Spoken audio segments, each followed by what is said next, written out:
through live streaming from Sharm El Sheikh. And we're awaiting the beginning of the proceedings of the 58th annual meeting for the African Development Bank, held for the third time in Sharm El Sheikh, with the participation of 4,000 guests in Egypt from different states, especially from Africa, this continent that I was talking a while ago, that it earned to its special place and even a better place, and should be compensated for many issues and injustice of occupation and exploitation of natural wealth.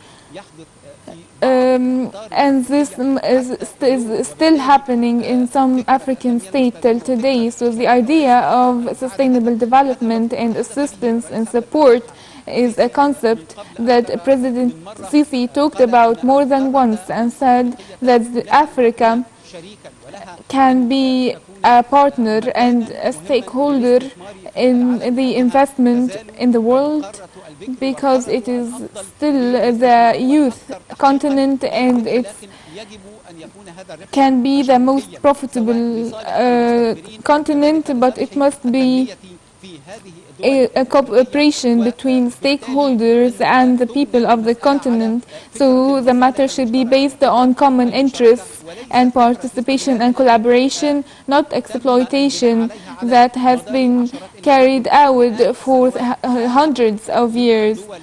So it is time for African states and countries to be a real partner in development, not only with the raw materials or natural wealth and resources it has, but with industrializing and developing the required technology to create real job opportunities for the youth of the continent through the investments that we are expecting. Egypt is the real gateway for the African continent, whether in the roads and maps and receiving trade and investments. Dear viewers, I would like now to receive Dr. Mohammed Maid, Minister of Finance. The most important thing about this 58th annual meetings is what do you think? This is a very exceptional event, the AFDB 58th annual meetings. It is the World Bank, but for Africa. It has a great portfolio for Egypt, and Egypt is one of the main shareholders in the bank. And I want to state that this event and all these participants of heads of states and finance ministers, this is a very significant and a great message for us. Additionally, the bank is a great supporter for Egypt in different projects. A couple of days ago, the bank issued a $345 billion guarantee, because we're issuing a project in the Chinese markets for the first time in the African continent, to issue a guarantee to enter the financial market in China with a different currency other than the US dollar. This project will be issued in Chinese yuan, not the dollar, and that was never done for any other state before. So, speaking with the Minister of Finance, this will contribute the pressure on the foreign currency issue. Is it correct? Our goal is to the diversification of financial markets and diversify the currencies used and the investors in the markets. Now we're addressing the Chinese market, not the usual ones that we used to deal with for Chinese investors, and it's a different currency. We have never used the Chinese currency. We used the Japanese currency before. So this diversification of resources is highly significant, and this is the global trend, to have different currencies, not to have one or two dominating currencies.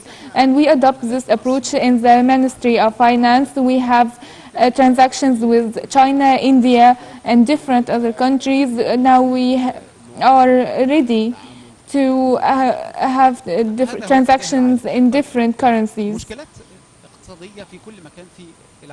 There are economic issues around the world. Maybe this region suffers the most, and the African states and countries suffer the most, and it's the least developing part of the world. But speaking of the future, is it possible through these meetings that we mobilize the necessary support and resources and overcome this crisis and achieve a real leap? Can this be done? Before the current the crisis, the African continent achieved highest growth rates, and it was heading towards a great growth projects, and we did not witness such food security and financing insecurity risks like right now. After the corona pandemic, we are under the pressure of securing food, securing energy, securing finance. So it's now the focus now shifted from the development and establishing projects, as we need a great development infrastructure development projects.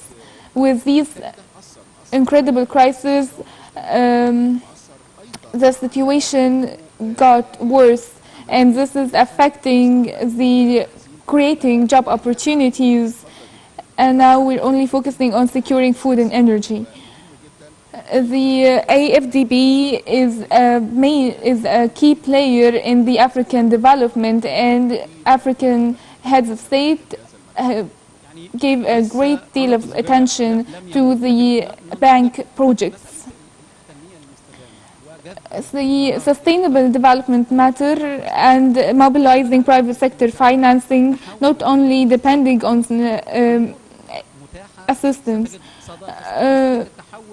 The green transition require financing and support that we await from the world and the most developed states to increase their assistance and support in Africa.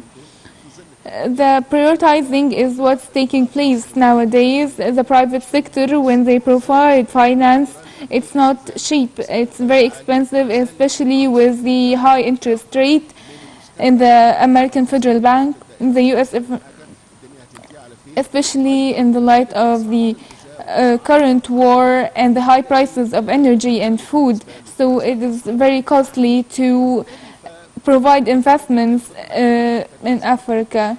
So it's now the prioritizing approach what is taking place. So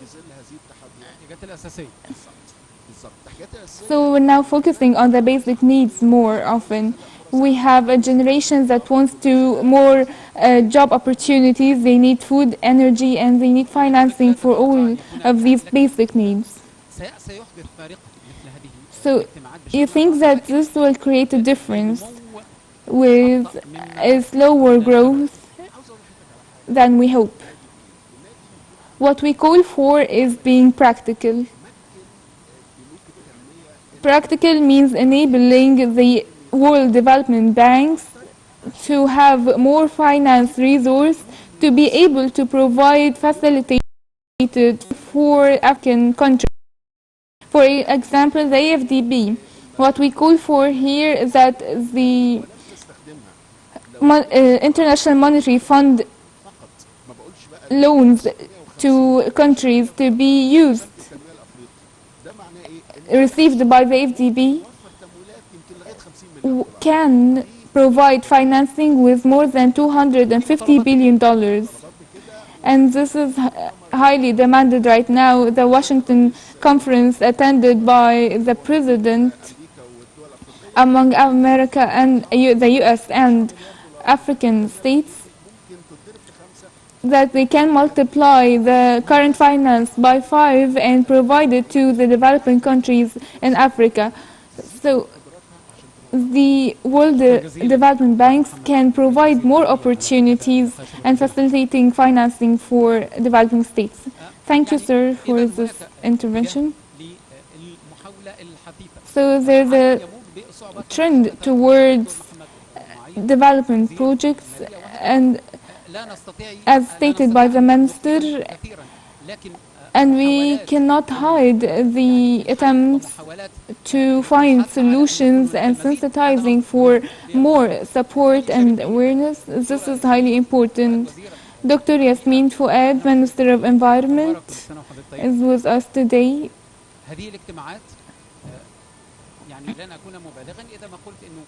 I'm not exaggerating, but the most important outcomes of these meetings will be based on the COP27 held in this very same room. The most important conclusions that we can come up with today. One of the most important issues related to climate change is adaptation, and we addressed this in the COP27, and we activated the African Adaptation Initiative, which started to fade away, and this is a very important thing that we activated the initiative centered here in Egypt, and we mobilized support and finance from Europe and the US for the climate resilience issue in Africa. The African needs in this regard and the loss and damage, the floods, the droughts, the desertification are there on the COP28 agenda because it will address the global target of adaptation. There are gains now for the African continent discussed in the central bank with sessions with the AFDB and the resilience in Africa and the financing resources. So these meetings are a station between the COP27 and the COP28 held in Emirates. So the most important gains are the support for African states. Months ago, we had an extension for the COP27. The developed states did not want to meet their commitments fully. Did we now reach a full commitment by these developed states and the transition towards green energy and eliminating the climate issues resulting from climate change? The negotiations always get extended since the Paris conference in 2015. What we have came up with from the COP27 is a loss and damage fund, and forming the committee that have convened in last February and is going to present their proposals to the COP28. The full meeting, the commitments by the developed states can be seen in the commitment to reducing the climate impacting activities and working on the food and security and energy projects. Number 2 is the financing. What's very necessary is that we are in a crossroads and using fossil fuels. In a time the entire world is suffering high temperatures and there are still states using fossil fuels. This is very controversial, meeting the development requirements on the expense of the environment and climate and our presence on Earth, and do this a just transition. into a cleaner climate and environment. This is going to be discussed in the COP28, and there is coordination among Egypt and Emirates to discuss this, to discuss a compromise between the developed and developing countries. Thank you, Dr. Yasmin Fouad, Minister of Environment. There are still challenges. Maybe a while ago we spoke of the financing challenges and the prioritizing approach and the most pressing needs for states. There are environmental challenges which some might perceive it as some sort of luxury and not needed by societies and states, but these are vital needs and that they threaten the human existence on Earth. We are talking about a longer period than 10 or 20 years. I am glad to speak with Dr. Rania Al-Mashat, Minister of International Cooperation. Another significant event internationally, Egypt hosts the annual meetings of the FDB. The nature of these meetings, these are African meetings, and there are gains expected from these meetings. Let's talk about these gains and the challenges. The AFDB is one of the world development institutions specialized in the African continent. Every one of these institutions have their annual meetings. We were just in Samarkand, and then we also attended the World Bank annual meetings in Washington, and today Egypt hosts the AFDB annual meetings. So choosing a certain state to host these meetings is always an added value for the state, as Egypt was the COP27 chair and headquarters in last November, which is really significant because we focused on climate action in Africa.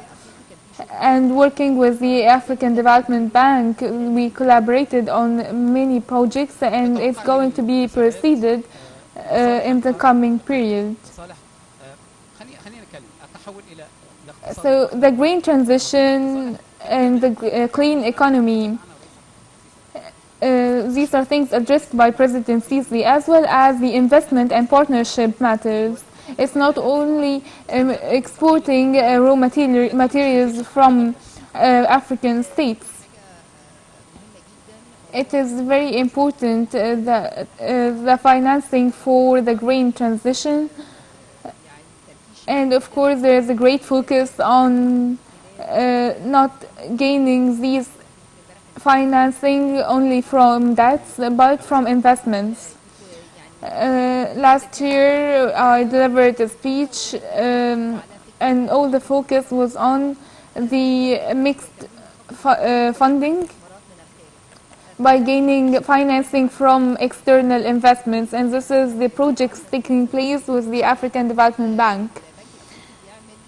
The African Development Bank is creating an institution for medicinal security and vaccines. Egypt is playing a very integral role, and also the South-South cooperation, that we can generalize successful experiences in different other states and countries, such as the Yellow Mountain projects of recycling water. It's one of the most significant projects with the African Development Bank. We have some renewable and new energy and transportation projects. All these matters can be generalized in other countries. I want to thank you very much, Dr. Rania Mashat. Thank you very much. Now a photo will be taken with President Abdel Fattah el-Sisi with the guests of Egypt from African leaders and central bank governors and some ministers of finance and financial officials from different states. This photo will remain a memory for history.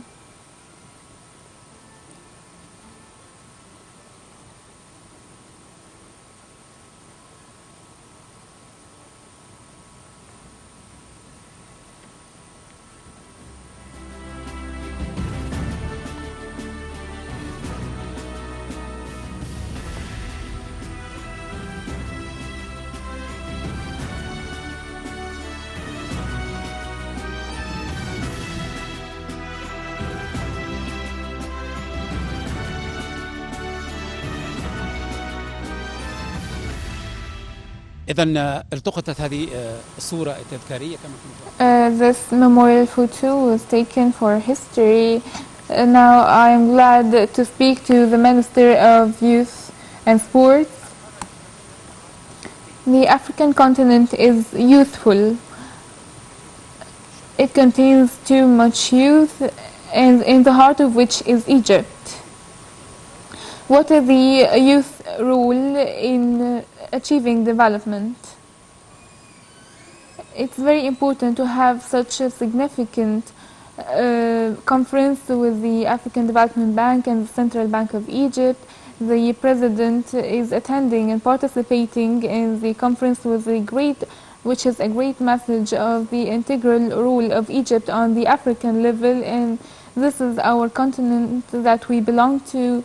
As more than 60% of Africa are from youth, which gives a potential view of what we are exerting of efforts in the youth issue. We have a very ambitious plan through the National Strategy for Youth and the human development and investing in youth.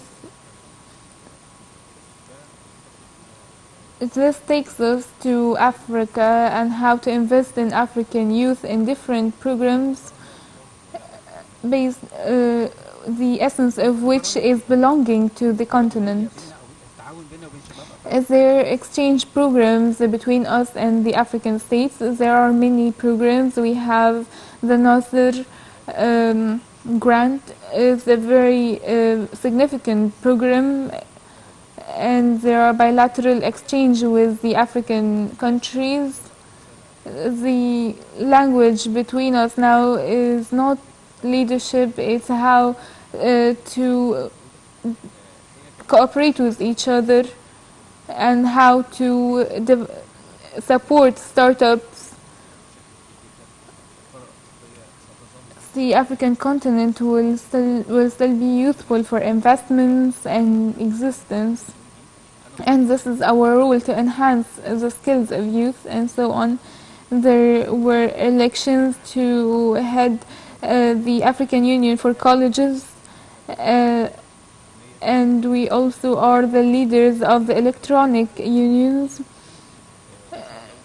We are present in many events, and on Thursday there will be a seminar on youth and the mechanisms used for youth development, and we are preparing Egyptian youth for leadership, and we are directing these programs for Africa. Thank you so much.